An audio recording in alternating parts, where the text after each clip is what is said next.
कोणी म्हणते ना इकडे बघा. जय जवान जय किसान म्हणतो देश, त्याच्यावर अभिमान करतो. अन्नदाता तो खरा महान, शेतकरी नावाने ओळखतो. पहाटेचा सूर्य उगवायच्या आधीच त्याचा दिवस सुरू होतो. हातात नांगर, डोळ्यात आशा आणि मनात फक्त एकच स्वप्न, आपल्या कष्टाचं सोनं व्हावं. तर ही गोष्ट आहे त्या माणसाची जो स्वतः भुकेलेला राहून जगाला अन्न देतो, जो उन्हात जळतो, पावसात भिजतो, पण कधीही हार मानत नाही, तो म्हणजे शेतकरी. तर नमस्कार, मी दीपाली किड्स पण आदिती आदिराजमध्ये.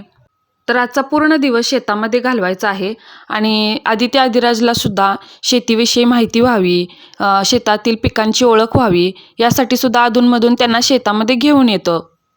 तर आज आपण या व्हिडिओतून शेतातील फेरफटका मारून शेतकरी जीवन, हिरवेगार पिकं आणि निसर्गाचा अनुभव घेणार आहोत. चला तर मग शेतात फिरूया.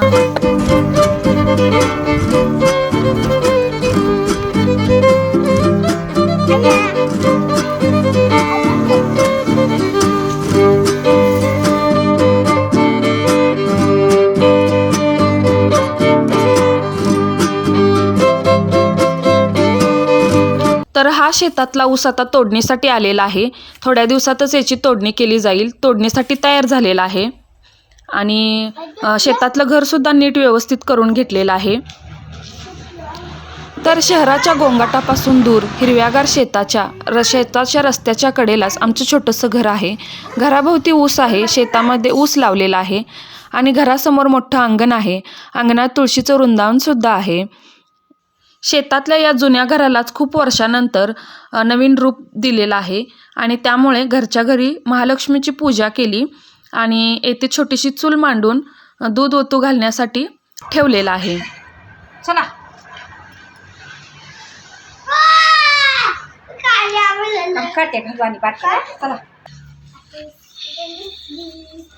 घरात नवीन घरामध्ये कधीही पूजा केल्यानंतर दूध ओतू घालवतात, त्यामुळे इथे अशा पद्धतीने आम्ही दूध ओतू घालवले.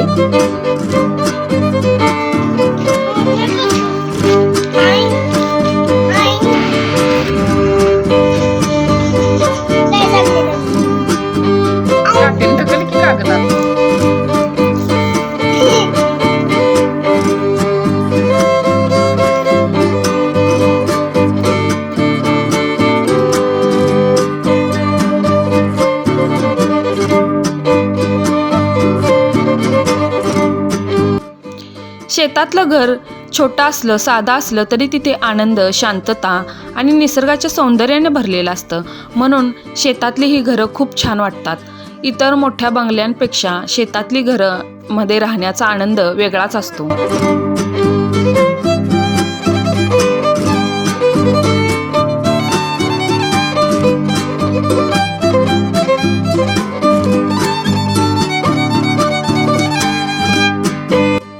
तर आज पूर्ण दिवस शेतामध्ये घालवायचा आहे, त्यामुळे म्हटलं मस्तपैकी शेतामध्ये फेरफटका मारूया आणि मस्त अशी शेतामध्ये भटकंती करूया. तर येथेच पुढे चालत चालत गेल्यावर एक पेरूचं झाड दिसलं आणि त्याला खूप छान असे पेरू लागलेले होते आणि आदिती आदिराजने पटकन ते तोडले. पिकलेले छान पेरू होते, गोड असे. ते तोडले आणि खायला चालू केलं त्यांनी.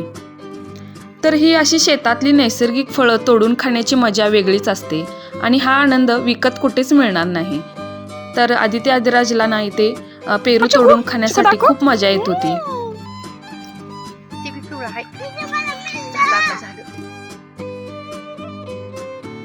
तर शेतात सापडलेल्या पेरूच्या झाडाला रानमेवा म्हटलं तरी चालेल.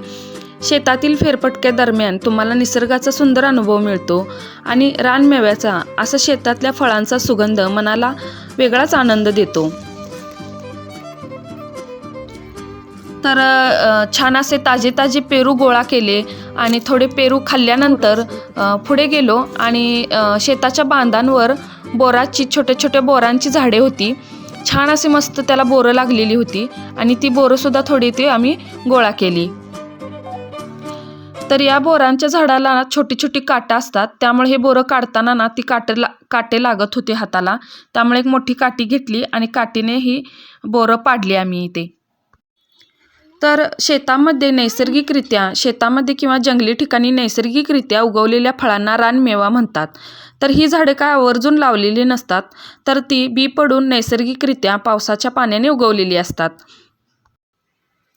शेतकरी लोक किंवा स्थानिक लोक ही फळे गोळा करून खाण्यासाठी किंवा विक्रीसाठी सुद्धा ह्याचा वापर करतात. शेतातील ही शांतता आणि निसर्गाचा गोड अनुभव आपल्याला शहरात क्वचितच पाहायला मिळतो. शेतात फेरफटका मारल्यावर शांती अनुभवायला मिळते. पक्ष्यांचा किलबिलाट, वारा आणि हिरव्या पिकांचा सुंदर नजराणा मनाला आनंद देतो. शेतकऱ्याच्या दिनचर्येबद्दल बोलायचे झाले तर ते सुरू होते ते म्हणजे शेतातल्या घरापासून. शेतातलं घर म्हणजे शेतकरी कुटुंबाचं साधं पण सुंदर घर. घराभोवती हिरवी पिकं आणि फुलझाडं असतात. सकाळी सूर्योदयाबरोबर पक्ष्यांचा आवाज ऐकू येतो. घराजवळ गोठ्यात गाई म्हशींची जागा असते. आई सकाळी भाकरी बनवते आणि बाबा शेतात कामाला जातात. अंगणात खेळण्यासाठी लहान मुलांना जागा असते. पावसाळ्यात शेत हिरव्या चादरीसारखं दिसतं. संध्याकाळी थंड वाऱ्याची झुळूक अंगावर येते. रात्री आकाशात तारे चमकतेले दिसतात. शेतातलं घर साधं असलं तरी सुख शांतीचं ठिकाण असतं. शेतकरी कुटुंबाची सर्वात आवडती जागा म्हणजे हे शेतातलं घर. हे सर्व शहरामध्ये अनुभवता येत नाही. शहरामध्ये खुले आकाशामध्ये चांदणेसुद्धा पाहणे मुश्किल असते. तर या सगळ्या गोष्टीचा अनुभव घ्यायचा असेल तर गावाकडच्या शेताकडेच यावं लागतं.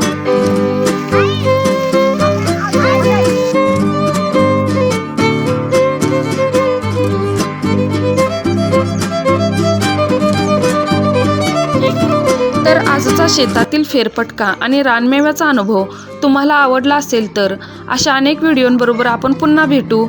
शेतकरी आणि निसर्गाबद्दल आपली जाणीव कायम ठेवा. व्हिडिओ आवडला असेल तर लाईक करा, शेअर करा आणि चॅनलला सबस्क्राईब करा.